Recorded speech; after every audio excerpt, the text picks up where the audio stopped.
Well, hello, Florida. Thank you so much for that wonderful welcome. To my friend Marilyn Musgrave, to Deputy Secretary Eric Hargan, to State Representative and future Speaker of the Florida State House, Chris Sprowls.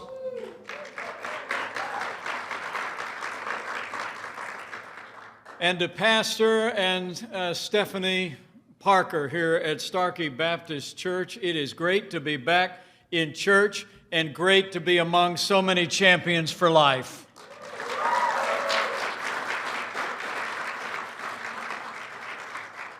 And it's a joy to be here with the Susan B. Anthony list. Founded in 1993, now a network of more than 800,000 Americans. SBA is the most effective pro-life grassroots organization in America.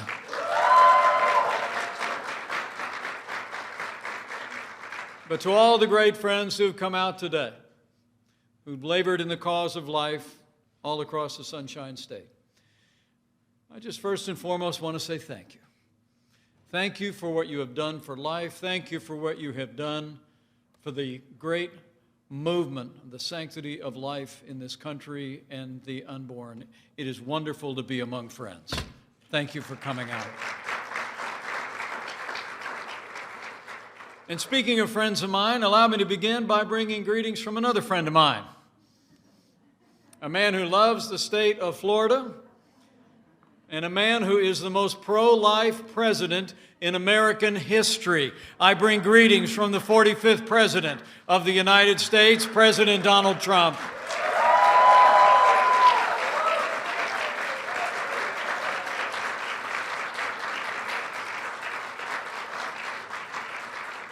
It really is good to be with all of you today as we approach a time for choosing for the American people.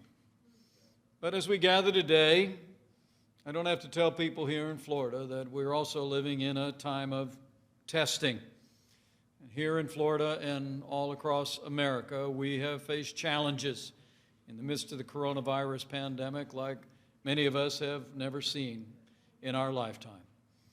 And I must tell you, I'm proud to serve alongside a president who has put the health of America first from day one, and we are grateful for the leadership of Governor Ron DeSantis all across the state of Florida.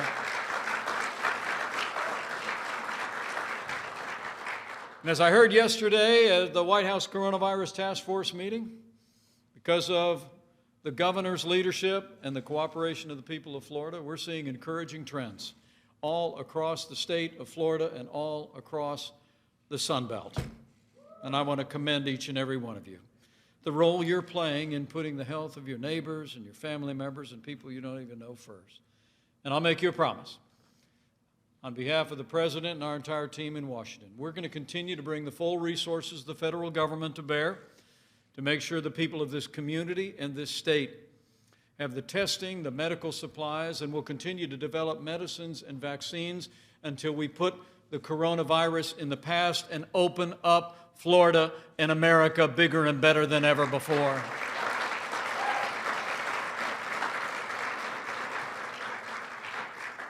But President Trump wanted me to be here with you today, not just to thank you for your support, for your stand for life, for your compassion for the women and children of America, but because of the difference that each one of you have made, because of the work that you have done.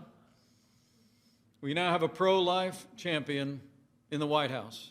We have pro-life leaders in state houses across the country, a pro-life majority in the United States Senate, and we have principled jurists in record numbers in our courts across the land because of what you've done.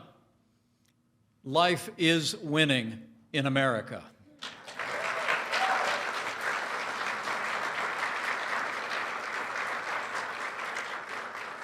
The Declaration of Independence reads that we held certain truths to be self-evident, that all men are created equal and that they are endowed by our Creator with certain inalienable rights.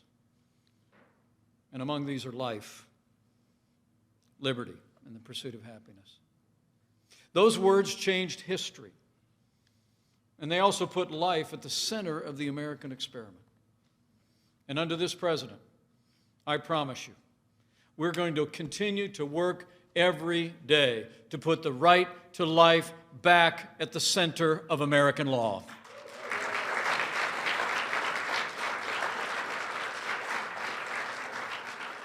"47 years ago, the Supreme Court of the United States turned its back on that foundational right. Today, these basic truths are still under siege and still under threat. The progress that we have made is in every sense at risk as we gather here today. The truth is that Joe Biden, the Democratic Party, and the radical left would undo all the progress that we've made in the cause of life. And what a contrast it's been of the progress of life under this administration. From the first day he took office, President Trump has been standing without apology for the sanctity of human life.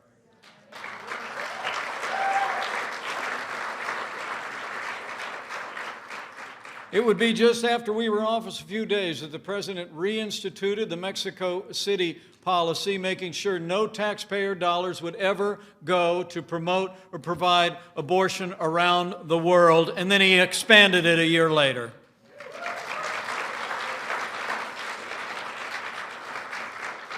President Trump became the first president in American history to address the March for Life in person on the National Mall.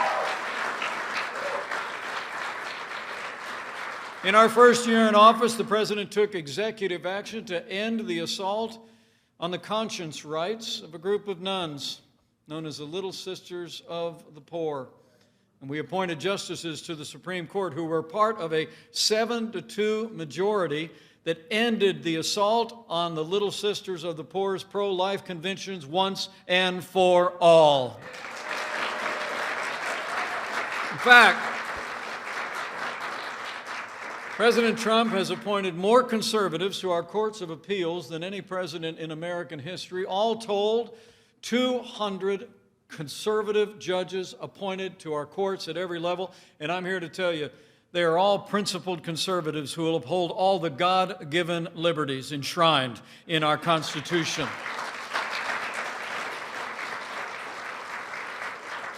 But I must tell you, one of the greatest privileges I've had as your vice president was in my role as president of the Senate. I was able to cast the tie-breaking vote on a bill that allowed states across the country to defund Planned Parenthood, and President Donald Trump signed it into law.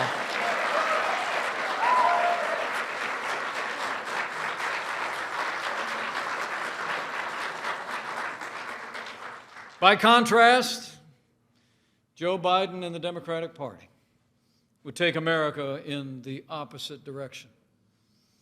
After years of his party endorsing or tolerating what had come to be known over the decades as the Hyde Amendment, which prevented taxpayer dollars from being used to support abortion, now Joe Biden and the Democratic Party have literally abandoned their support for the Hyde Amendment and have pledged to use taxpayer dollars to fund abortion at home and abroad. Joe Biden and the Democratic Party also would not defund the largest abortion provider in America, but they plan to increase funding for Planned Parenthood at unprecedented levels. And Joe Biden and the Democratic Party support late-term abortion. His party in the Senate actually blocked a bill that would protect children that were born after failed abortions. They blocked the Born Alive Infant Protection Act. And make no mistake about it, Joe Biden would appoint activist judges to our courts who would legislate from the bench and trample on our most cherished liberties. Now, more than ever, pro-life Americans need to let our voice be heard and stand for life.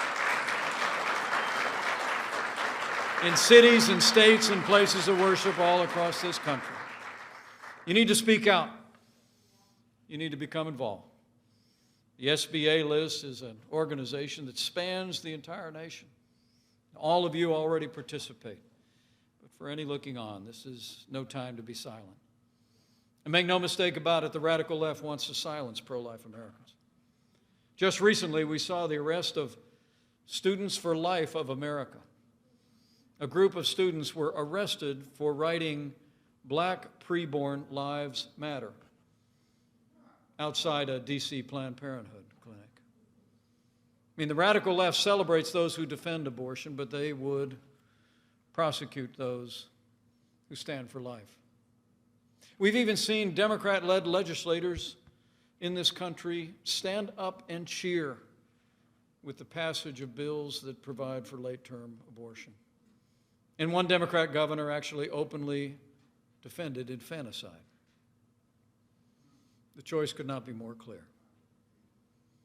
And I want to make you a promise. This president, this vice president, and this administration will always stand up for the freedom of speech of every American, and we will always stand for life.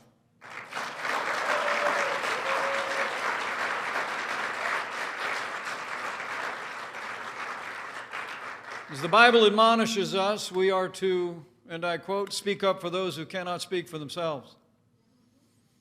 And so the people in this movement have done every day since that day 47 years ago. And because you've spoken up, because you stood up, because you've stood with those men and women who've stood for life in the public square, life is winning in America. From the White House to courthouses, the U.S. Senate, and in conservative legislatures across the country. But the work of SBA has never been more important. We've made great progress. And I think life is winning because of the activism that you all are a part of in this country. But I also believe life is winning because of the compassion and love that have been shown to women facing crisis pregnancies all across this country now for decades. The pro-life movement is defined by generosity, compassion, and love for women and unborn children.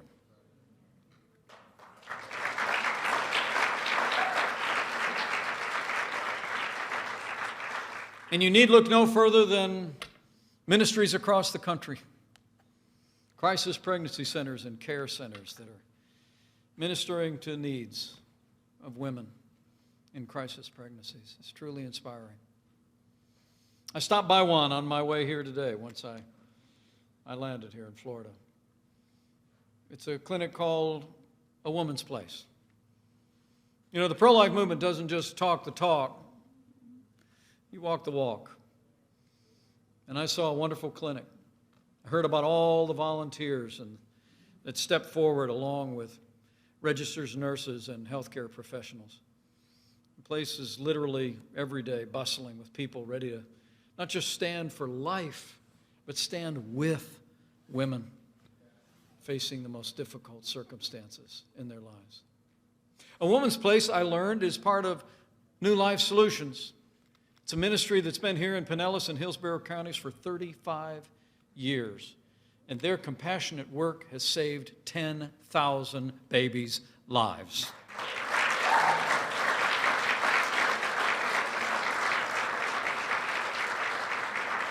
And I like giving credit where credit is due, so would you all mind joining me in thanking Board Chairman Kathy Arrington and the New Life Solutions team that are here. Would you stand, Kathy, and the New Life Solutions team? Let's show them how much we appreciate the way they put feet on their faith every day.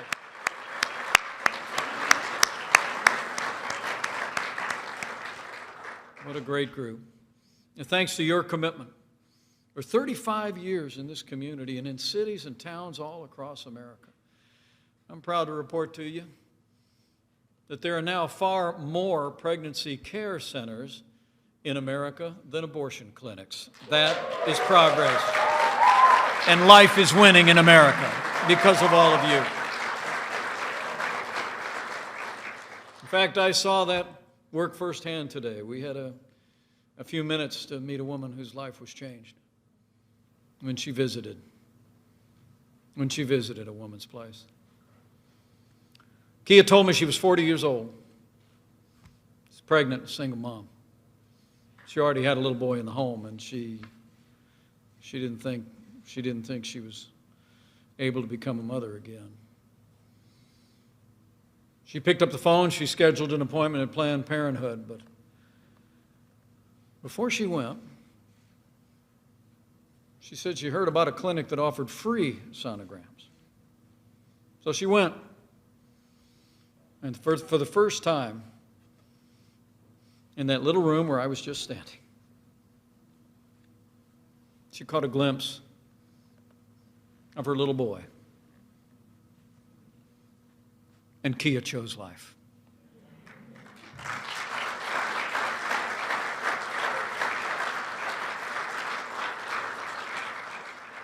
She said, and I quote, "From the moment that I saw him, I knew I made the right choice." And she said, if I hadn't found a woman's place and the wonderful women there, I probably would have made a different choice. And I met little Ollie today. He was a healthy and exuberant little boy who will turn 1 year old next week.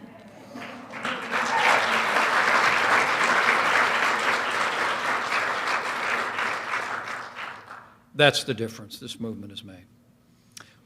One life at a time. One family at a time. And that's the difference the SBA list makes. The difference everyone working in this movement has made in the lives of women and children all across this country. And I just really wanted to come by to say thank you and to urge you on. Life is winning in America, I truly do believe, because of that compassion, that care, that love. There may have been those in 1973 that thought that this movement would someday fade out. But the American people cherish all our God-given liberties. The American people cherish the right to life. And we will stand in this movement until we restore the right to life to the center of American law. I believe it with all my heart.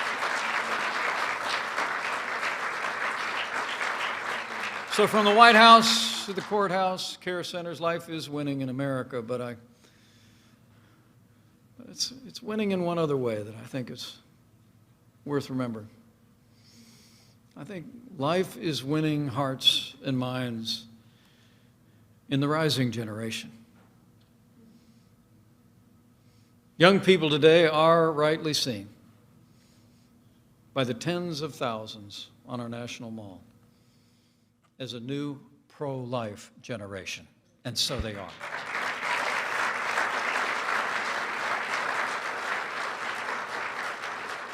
The rising generation is more pro-life than ever before. Young Americans are embracing the sanctity of life in record numbers, more and more every day. And I think that's because they've heard the message of people like all of you and groups like SBA. They've heard from leaders in pulpits and in public office around the country. I think they've also been moved. They've been moved by the compassion that they've seen in places like A Woman's Place. But I also believe that life is winning in the rising generation because of the quiet counsels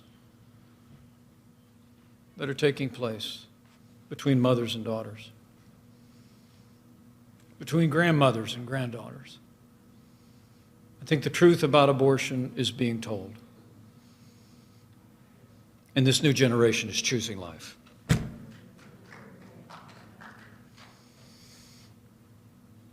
As one pro-life advocate recently wrote in her column in the Washington Times, and I quote, "If our generation is to be concerned with the disenfranchised, with the marginalized, with the oppressed, and the outsider, the unborn child fits all these descriptions."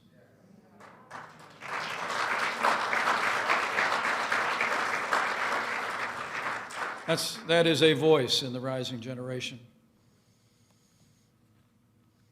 And it's also the voice of my daughter, Charlotte. Charlotte Pence Bond. I couldn't be more proud of your stand for life in this rising generation.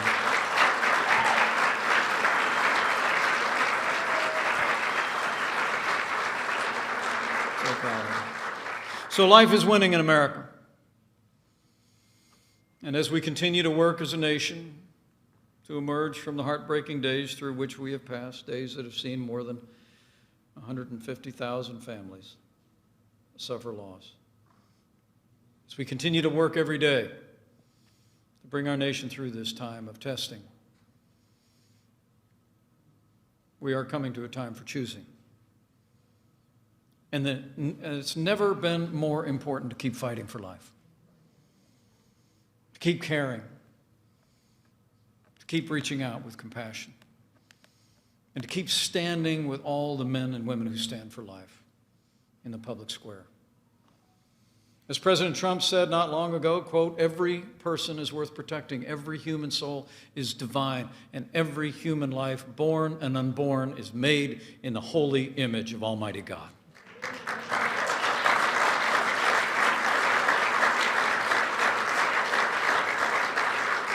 And I promise you, this president and I will stand for life. We'll stand with women in crisis pregnancies. And we'll continue to deliver on the promises that we've made, not just to the people of a movement or a cause, but to the highest ideals of our nation, including the unalienable right to life. And in the days ahead, as you labor in this movement, remember, I believe with all my heart that the men and women of the pro-life movement do not fight alone. He who said, "Before I formed you in the womb, I knew you," fights with you.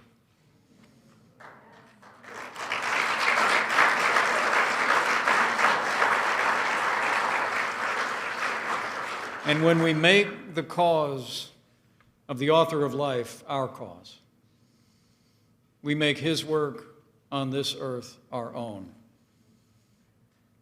And that means life wins.